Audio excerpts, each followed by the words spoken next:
Have you prayed about it more than you thought about it?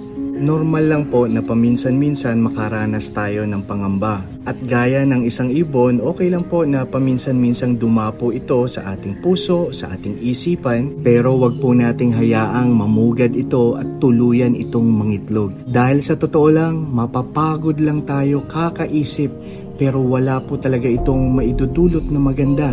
At wala po itong maitutulong para sa atin. So let me encourage you on Philippians 4 verse 6 to 7. Do not worry about anything. Instead, pray about everything. Tell God what you need and thank Him for all He has done. Then you will experience God's peace, which exceeds everything we can understand. His peace will guard your hearts and your minds as you live in Christ Jesus. Kaya wag na po nating sayangin ang ating mga oras kakaisip sa mga bagay na hindi naman natin talaga kontrolado.